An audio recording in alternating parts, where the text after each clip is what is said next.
Before we start today's video, can we take a moment to remember all of the fallen proc sets that we are now losing?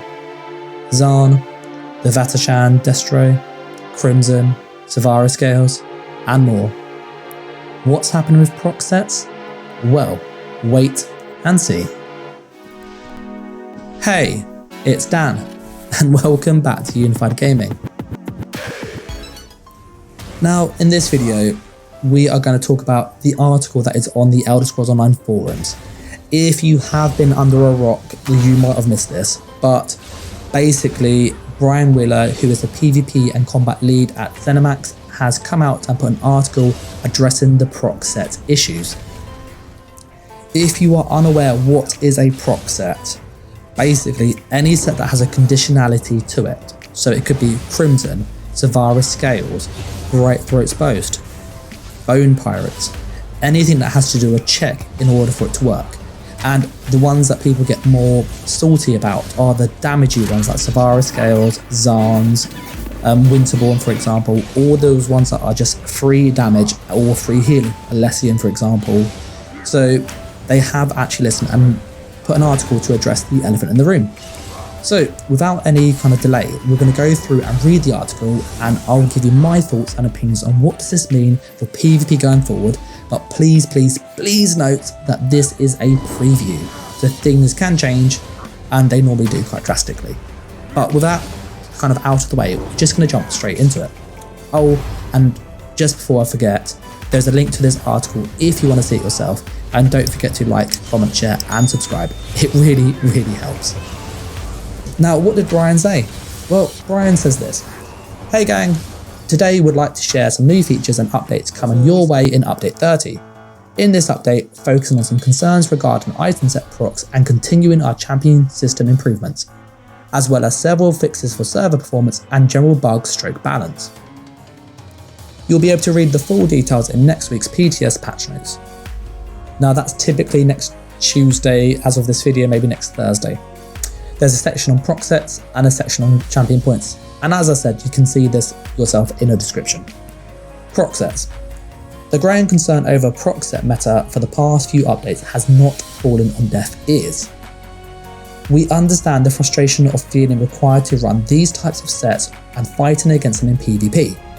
These sets are seen as free sources of damage, healing, and survivability, all of which come with minimal trade-offs. Yep. We want these proc choices to mean something, rather than just the de facto method of building a character without paying for it in some way.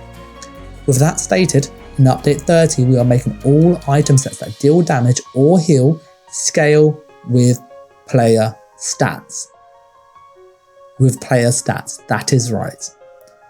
You will need to make a conscious build choice when looking at which item sets to include in your build, rather than simply equipping 3 proc sets for the aforementioned free damage.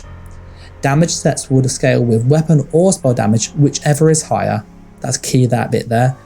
Healing sets will scale with max magicka or stamina, whichever is higher, and that there's really important too. Other sets that fall outside of these functionality will likely scale with max health, as well as a handful of other unique ways. Full details about which sets scale with which stats will be displayed in the tooltips for the item sets. That is a lot of information there. We're going to go through and what does this mean in a second, but just take a moment to just let that sink in. Proc sets will scale with damage. I have been saying this for months. I even made a video on it about 6-8 months ago, and I know that other content creators have too. So for anybody out here who's watching this right now and who has gone on the forums, gone on YouTube and made it aware that this is an issue, a massive, massive thank you, because without being vocal, ZOS don't know. So we've actually managed to get something changed, which is great. With obviously my help and all the help of the community, we've got this addressed, which is amazing. What else does he have to say though? The effect we expect from this will be an overall buff in PvE territory as many players build for maximum efficiency regarding their stats. In PvP, we expect lower efficiency from the item set procs as builds for PvP typically tend to focus on several stats that will take away from the potential to deep dive into specializing into specific stats. That basically means in PvP, we build an armor and impen and all that stuff, whereas PvE is all divines and pure damage, pure crit. This also means that if you opt to run a full build of proc sets, you'll be trained off a large source of stats for your build, and you'll be limited to gaining them from passives, enchantments, and consumables, significantly, and that significantly, limiting your ability to build as you could before. That there is so important. So important. We'll get to that in a moment. It's possible to get the values of proc sets pre-update 30 if you specialize your stats for it. This does sound very similar to what I mentioned in this video here. I'll put it on the screen in a moment. As well as getting higher values than before if you go all in to building around their scaling. Again, what I mentioned before. We believe this will lead to a healthier balance of damage and healing versus the free procs you get now. Wow. We're going to go and just take that in. What does this mean? We'll get to the champion stuff in a second because this is really interesting. What does this mean? Well, if you are a person who uses a proc set, for example, Unleashed Terror, you now need to use weapon or spell damage to get a good tooltip on it. So if you're running all triple regen, for example, that proc will have less damage than it does now, which is really key. If you're using a heavy armor build, which is quite common with proc sets and Malakath to get that big, big oomph on it, things like Unleashed Terror with the VMA 2H, and then using a set like Crimson, for example, all procs, and Malakath, you can be really tanky with loads of damage. And because you're tanky, you can have all regen because your damage is carried by procs. As they've said here, this will not work here. It's significantly limiting your ability to build as you could before. So those high proc builds with high damage, high resistances, and high sustain will be really, really hard to make now because proc sets, sadly, will not give you the damage that they did before. So you can't crutch on them like you could. So this is a great change. What I think is really cool as well with this is this bit here, which I think a lot of people will overlook, but damage sets will scale with spell or weapon damage, whichever is higher, which means if you're on a Magicka class, for example, and use something like Way of the Fire. Way of the Fire has a proc on it when you do damage with a weapon ability or a light attack, it does about 2,000 damage every 2 seconds. And obviously, it's typically a stamina set with the 2, 3, 4 pieces, but the 5 pieces is a magical bit. But I use this on a few Magicka builds like my light attack Larry and also my Infinium build, where we use that because it's just loads of free damage with light attacks. Now I can use that on both builds fine now because it will scale with my spell or my weapon damage. So on light attack Larry, which is a Nightblade using light attacks, he will use the weapon damage scaling. But on the Infinium build, which is the Magicka Warden, these are on the channel by the way, this will scale with spell damage. So those proc sets can be used by Magicka or Stamina alike, which is really, really useful, and that's really key. You will find that Magicka, they don't have as good scaling with spell damage, so I'm curious to see what happens here because, you get 15 or 14% weapon damage boost in medium armor, so that might make Stamina proc sets better, but we do need to wait and see on that. I also like that they put healing sets will scale of your health and your stamina. So that's quite useful. So like you get Magicka and Stamina. So things like Olorims will probably scale with Magicka. Things like Winter's Respite will probably scale with Magicka or Stamina. So you could use it on either one. Absolutely fine. And they have sets like this. Other sets that fall outside of this functionality will likely scale with Max Health. I feel this will probably be things like Crimson, because it's kind of damage, but it's kind of healing at once. It's kind of a double whammy.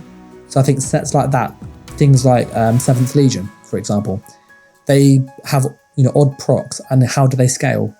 It could be that maybe 7th Legion gets a big buff now because of it. So this is a really interesting just what they're doing with this. And it means that it's actually useful for all builds. Like if it's a stamina set, you can still use it on a Magicka set like I do, Wear the Fire, because it's a great set. But equally, if you're a Magicka character and you want to use heavy armor Magicka set, like Ice Furnace, for example, you still can because it will scale with spell damage. They do also put this information in the tooltips, which I think is a great quality of life change. Having played on Xbox for 3 or 4 years and on PC, add-ons really help solve all the sort of issues that ESO has. And things like this is a big issue, not knowing what things actually do with the character page and stuff. But having this on here is a great change. So like, big thumbs up to you guys. That's like really well done.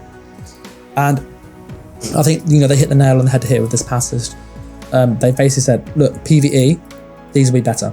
So you could actually use proc sets in PvE and actually have some more thematic builds. So if you're somebody who likes a bit of roleplay, a bit of, you know, I want to make a Dwemer kind of build who's Mad Tinkerer, for example, you actually could, and it would actually be quite decent.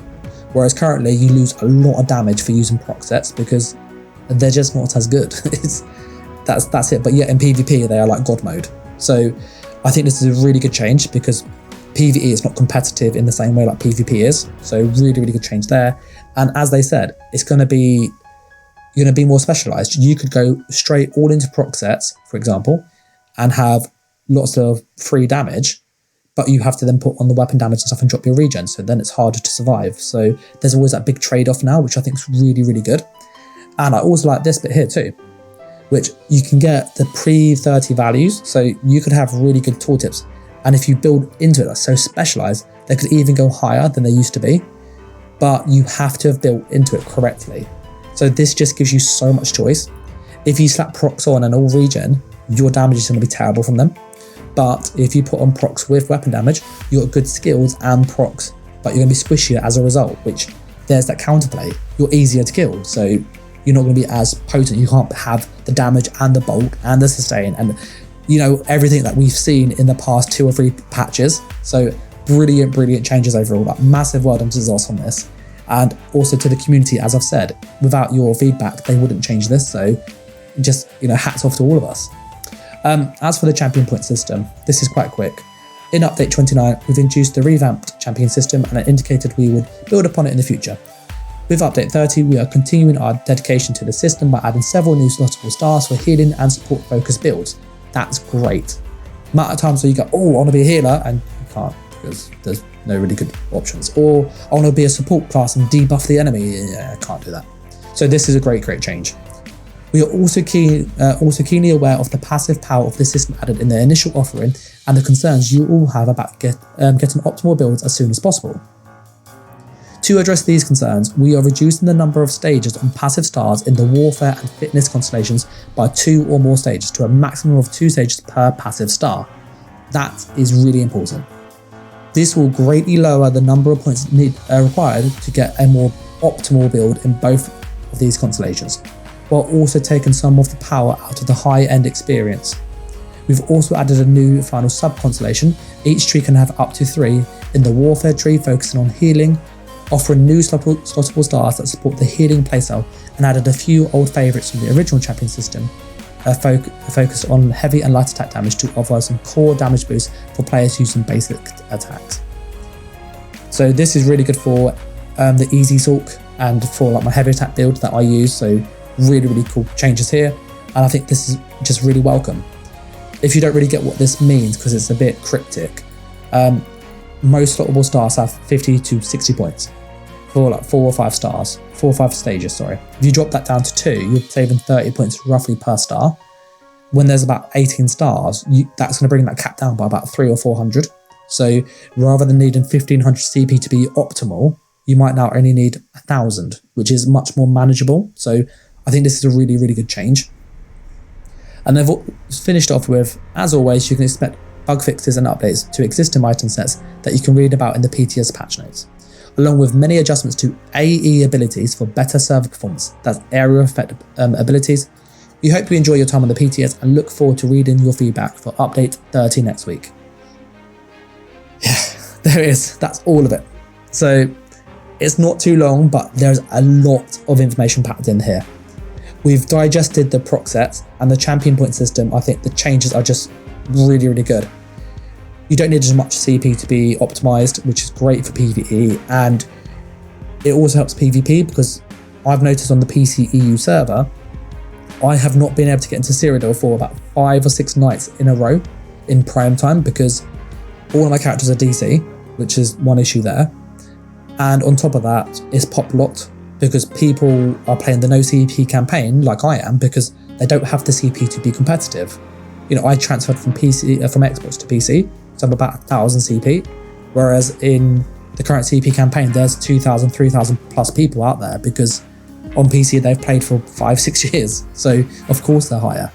So I think changing this, entry requirement to CP PvP, in essence, that's what this will do for PvP, will hopefully make the campaigns more dispersed, because the no CP campaign on PC is just absolutely buzzing, like always busy all the time.